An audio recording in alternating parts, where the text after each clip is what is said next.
Hello and welcome to the next video. In this video I'm going to be talking about an experience I had while traveling in Seoul, South Korea back in June of 2013. I'll call this the Seoul taxi ride. So when I had gone to Seoul, South Korea back in 2013, this was a trip that I was looking forward to, in part because a couple years before I had moved to China, in part to see what the life was like, see if I liked teaching, travel in China, and also as a springboard to go to other places in Asia. And during this time I thought, I had built up my confidence in terms of traveling in a foreign country where I didn't have didn't have fluent language skills, but had enough experience traveling and figuring out how to do things in spite of language barrier difficulties. And thought to myself, where can I go that's outside China, that's reasonably priced, it's a place that I'm interested in going to? And Seoul was definitely on the list.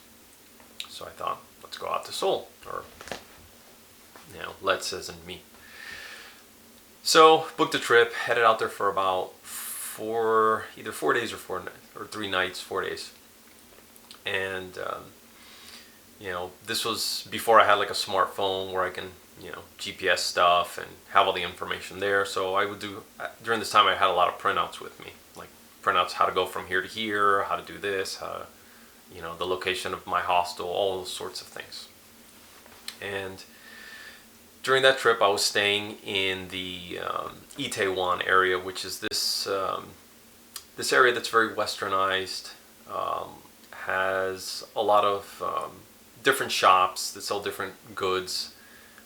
There's a bunch of antique stores. It almost feels like small town America in terms of the types of antiques you find and the way the shops are set up, except it's up on mountainous areas, so it's very hilly and very picturesque and very quiet. But it also has a lot of stuff for expats, and of course locals, so bars, restaurants, all that kind of stuff. Anyhow, I had an itinerary planned, and for X day I do this, and in the morning have lunch in X area, then afternoon go here, and then evening do this, and so on. So one of the things on my itinerary was to go up to Namasan, and I hope I'm pronouncing that correctly.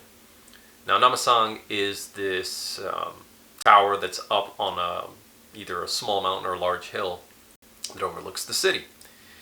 And I had read that there's a cable car that takes you up there, and there's several viewing spots, and you can go up to the tower itself, and there's 360-degree viewing observation deck or decks, and that there was a restaurant and a bar there, and it's something you should definitely check out.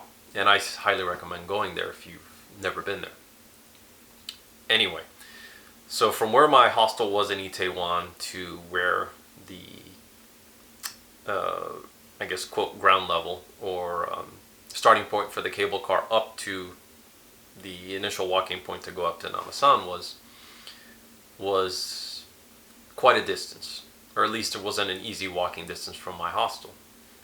So I decided, let me get a cab and get out there. And I think this was the first time I took a cab in South Korea. So flagged down the cab. I either had the printout and showed it to him, or I had something written down with the address of where I was going, and we're off. So get there, I take a look at the price, and I go, okay, so this is how much it is for this distance, or from where I was to this area. Good, now I have a point of reference. So went up, took my pictures, and I'll post up a few here, from a couple of eateries on the way up, things at the ground level of the actual tower, some interesting little things that I found around that spot. Obviously took a couple pictures of the view from there, went up to the tower, took pictures there during the day, waited until it got dark, took a few my first attempts at kind of nighttime photography.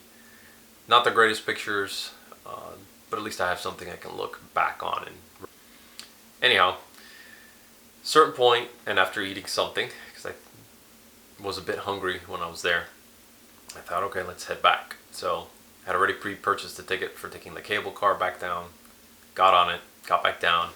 It was probably late dinner time, I think, when I had come back down, and thought to myself, okay, now I gotta get a taxi back. So I had gotten back down, and sure, fortunately for me, there was a taxi just kind of, young guy just kind of sitting there waiting. And I was like, perfect timing.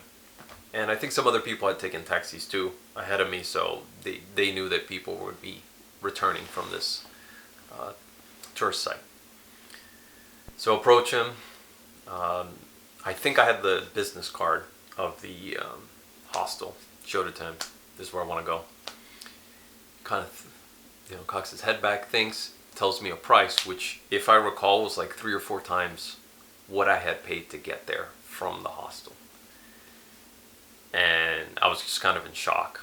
Although I had seen this happen to me several times and would see it again several more while I was living in China.